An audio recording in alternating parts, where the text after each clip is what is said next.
পেঁয়াজের সংকটকালীন সময়ে আশার আলো দেখাচ্ছে নতুন উদ্ভাবিত গ্রীষ্মকালীন পেঁয়াজ বাড়ি ৫। পাবনায় এবার বিঘা প্রতি এ পেঁয়াজের আবাদ হয়েছে প্রায় ২০০ মণ। মাত্র ৩০,০০০ টাকা বিনিয়োগে কৃষক লাভও পেয়েছেন ১.৫ থেকে ২ লাখ টাকা। কৃষিবিদদের মতে বাণিজ্যিক আবাদ শুরু হলে বিদেশ থেকে আর আমদানি করতে হবে না পেঁয়াজ। রাতুল ইসলাম সুমনের ক্যামেরায় উৎপল মির্জার রিপোর্ট। পাবনার ঈশ্বরদী উপজেলার কৃষি প্রধান বক্তারপুর গ্রাম। এ গ্রামের কৃষক শাহজাহান আলী বাদশাহ মশলা গবেষণা কেন্দ্রের সহায়তায় ৫ বিঘা জমিতে আবাদ করেছেন গ্রীষ্মকালীন রবি পেঁয়াজ ৫। ফলনও হয়েছে বাম্পার। বিঘা প্রতি তিনি ২০০ মণ পেঁয়াজ পাবেন বলে আশা করছেন। আমাদের বিঘায় ২০০ মণ পেঁয়াজ হবে, তো ২০০ মণ পেঁয়াজ কিন্তু আমাদের ১ একরেও হয় না। আমাদের শীতকালীন যে পেঁয়াজ হয় তাতে কিন্তু 1 একরেও হয় না। কাজে ১ বিঘাতে যদি ২০০ মণ পেঁয়াজ ফলাইতে পারি তাহলে আমাদের সেই আপৎকালীন সময় তো পেঁয়াজ আমরা গ্রীষ্মকালীন পেঁয়াজ ফলাই তো পূর্ণ করতে পারবো। তবে মুড়ি কাটা পেঁয়াজ বাজারে আসার আগে এ পেঁয়াজের আবাদ করে ব্যাপকভাবে লাভবান অনেক কৃষক। বিঘা প্রতি ৩৫,০০০ টাকা বিনিয়োগে লাভ পেয়েছেন ১.৫ থেকে ২ লাখ টাকা। ফলনও হয়েছে প্রচলিত জাতের পেঁয়াজের থেকে প্রায় ৩ গুণ।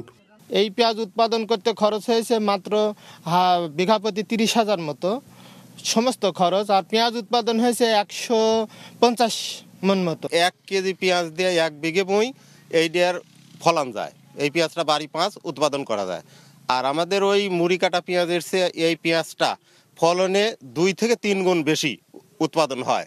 এই গ্রীষ্মকালীন পেঁয়াজ বাড়ি ৫ যদি আমরা সারা বছর উৎপাদন করতে পারি তাহলে কৃষকরা এর থেকে লাভবান হবে এবং বাংলাদেশের যে বৈদেশিক মুদ্রা সেগুলো সাশ্রয় হবে। কৃষিবিদরা জানান দেশে প্রতি বছর পেঁয়াজের ঘাটতি থাকে গড়ে প্রায় ৬ লাখ মেট্রিক টন। মুড়ি কাটা পেঁয়াজ বাজারে আসার প্রায় ৩ মাস আগে থেকে এ সংকটের অজুহাতে দাম বাড়িয়ে দেয় বাজাজ সিন্ডিকেট, যা রোধ করতে গুরুত্বপূর্ণ ভূমিকা রাখবে এ পেঁয়াজ। বাজারে যখন এই পেঁয়াজটা আসবে তখন আমাদের আমদানি নির্ভরতা কমবে, দেশের অর্থ সাশ্রয় হবে।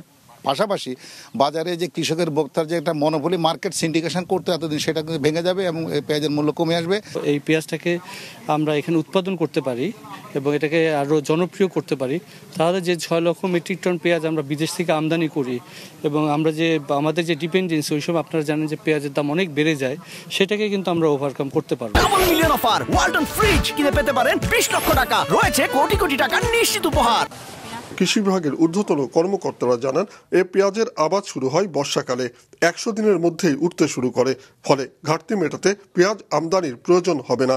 বছরের এই যে সেপ্টেম্বর অক্টোবর মাস বা অগ্রহায়ণ মাস, এই সময়টাতে ব্যাপকভাবে পেঁয়াজের ঘাটতি দেখা দেয় এবং তখন পেঁয়াজের দাম আকাশচুম্বী হয়ে যায়। গ্রীষ্মকালীন পেঁয়াজ উৎপাদিত হয়, তাহলে এই যে ঘাটতি, এই যে বিড়ম্বনা, এগুলি কমবে।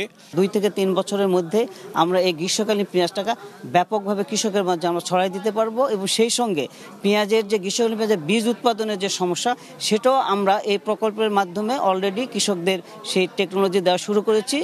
অল্প পুঁজিতে অধিক লাভের কারণে এ পেঁয়াজের আবাদ দ্রুত জনপ্রিয় হবে বলে আশা করছেন কৃষি গবেষকরা। উৎপল মির্জা, মাছরাঙা সংবাদ, পাবনা।